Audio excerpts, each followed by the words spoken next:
Opa, e aí galera, você já viu algum filme português? Tem gente por aí que acha que português é aquele tio da padaria, torcedor do Vasco, com um bigode estranho. O fato é que mesmo compartilhando a língua e uma bagagem cultural, a gente não sabe muito sobre Portugal. E por que será isso? Seria um revanchismo histórico? Seria simplesmente falta de interesse? Bom, o que eu sei é que Portugal é um país muito bonito, moderno e que tem a sua própria história no cinema. Então, que tal conhecer um pouco dela? No filme de hoje nós teremos o Coisa Ruim, um reforço das tradições religiosas e exorcismos.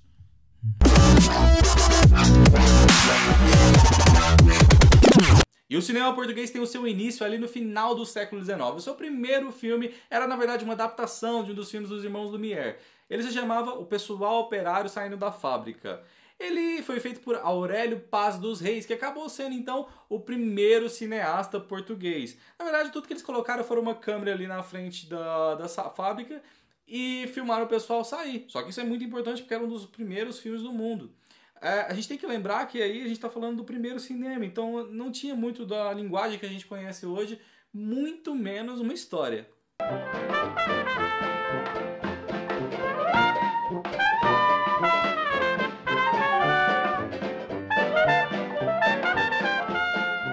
Mas não é até 1907 que Portugal vai conhecer o seu primeiro filme, mais ou menos no formato que a gente está mais acostumado. Ele se chamava O Rapto de uma Atriz. Era, na verdade, uma mistura de teatro com cinema. No meio da peça ali, eles anunciavam que a atriz principal da peça havia sido raptada. Então descia uma tela branca e eles projetavam a imagem que eles haviam gravado anteriormente dela sendo raptada, sendo levada ali pelos bandidos.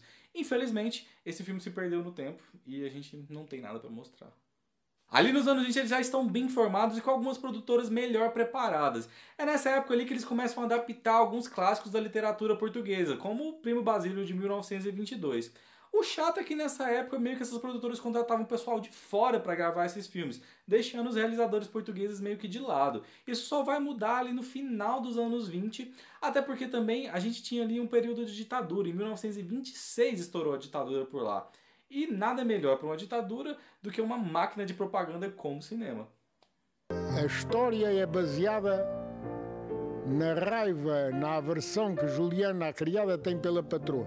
Acredita, Jorge, não posso suportar esta Juliana.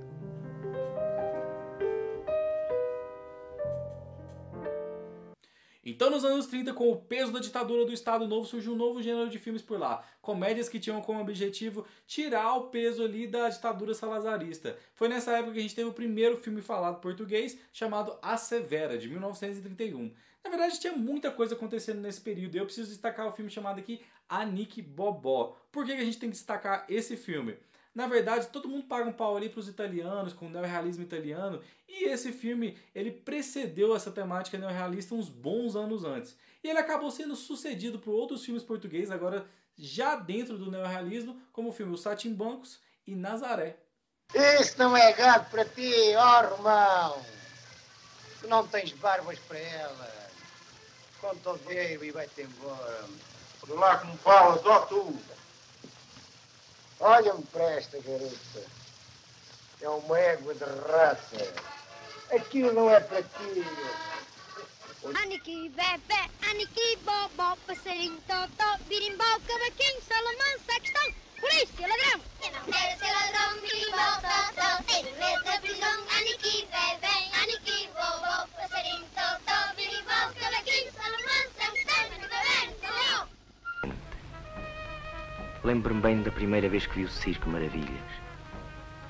Tinha acabado de atravessar a fronteira e dentro de mim apenas havia solidão.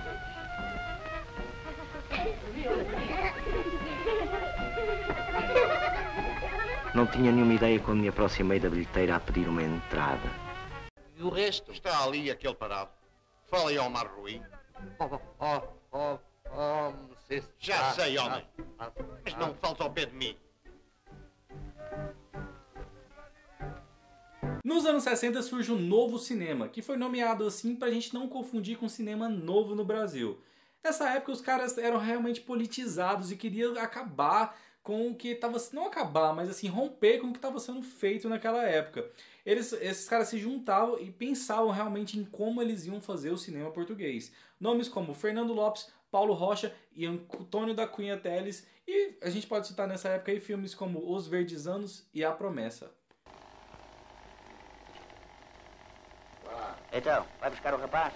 Oh, chega agora no comboio da tarde. Vai, tem que ir andando. Oh, estou aqui até às 8. O que é que lhe aconteceu? Tivemos de vender, a avó já não se lembra. Tens razão. A minha cabeça já não está tão boa como era antes. Olha, pede de volta só por um dia e vai buscar o peixe à lota. Trata de o vender todo, ouviste? Está bem, avó. Vai pela hora da vazante para poderes ir para a praia. Hoje em dia os produtores portugueses meio que sofrem assim como os produtores brasileiros também. Veja bem, Portugal é um país pequeno, uma população pequena, e mesmo assim eles conseguem fazer suas próprias produções, seus próprios filmes.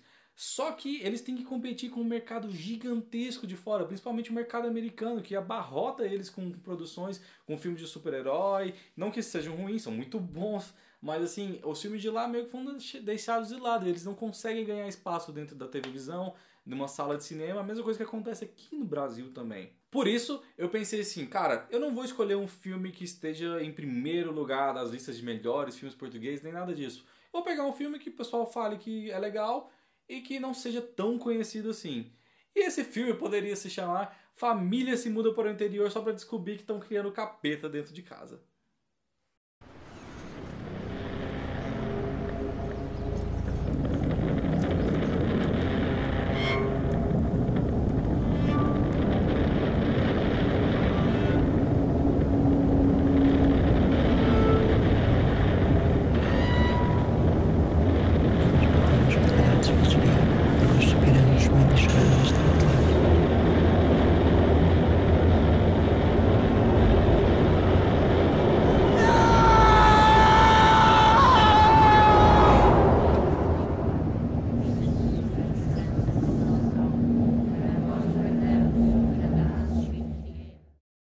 O filme de hoje se chama Coisa Ruim, meio que já deixando na cara a presença sinistra que envolve os personagens principais ali da trama, né?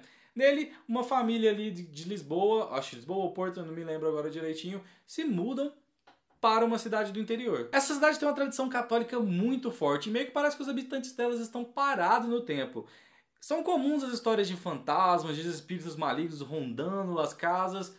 Inclusive, tem até uma briga entre o padre novo e o padre velho de quem acredita, quem não acredita nesse tipo de história. Essa família então começa a notar que a coisa não tá tão legal assim dentro da casa deles não, que estão acontecendo algumas coisas muito estranhas e eles começam a procurar talvez uma ajuda especializada. E principalmente a mãe percebe ali que o pessoal não tá batendo muito bem da cabeça não. Então, o filme se desenrola ali com ela procurando ajuda mais especializada e tentando entender o que acontece naquele lugar. E aí, o filme é bom? Ele com certeza é divertido, não é o tipo de terror que vai te fazer pular da cadeira, mas ele pecou ali em alguns aspectos. E quando eu digo que ele pecou ali em alguns aspectos, é meio na maneira como ele conta a história. Passa muito tempo tentando contar esses personagens vindo, tentando conhecer a casa ali e tal, pra no final meio que desenrolar tudo de uma vez. Isso não ficou legal não, é meio pesado. Eu não sei se pra mim ficou um pouco pesado também, porque eu demorei um pouco a acostumar com o sotaque português, que não é um sotaque que a gente tá tão acostumado assim. Então se o áudio não for bom, não assiste esse filme com áudio ruim, principalmente se você não tá acostumado com o sotaque, porque você vai ter dificuldade pra entender também. Veja, eu coloquei esse negócio de enrolar a história ali meio que como um problema, mas não é que se incomoda totalmente não, a gente consegue assistir sim muito bem, a gente vai se divertir ali com o filme, mas assim, pra algumas pessoas pode ser que seja enrolação demais. Vale a pena também pra gente tentar entender mais ou menos como é que são essas tradições culturais em Portugal, principalmente no Portugal do interior, que não é algo que a gente tem no nosso dia a dia aqui, e que se você for parar pra prestar atenção, é muito parecido com o interior brasileiro. É claro que no Brasil, principalmente as religiões protestantes estão crescendo muito e acabando um pouco com essa tradição católica ali, do santo, do exorcismo e tal, mas assim, é muito presente ainda aqui na nossa cultura. Então, se você quer ver um filme de terror leve, que vai deixar você dormir à noite, talvez essa aqui seja uma boa pedida. Mas aí, curtiu o vídeo? Se curtiu, por favor, deixa um curtir aqui. Mesmo se não curtiu também, tenta ajudar aí, dá um curtir. Não faz mal nenhum. Se inscreve no canal. Até semana que vem com outro vídeo. Um abraço e tchau!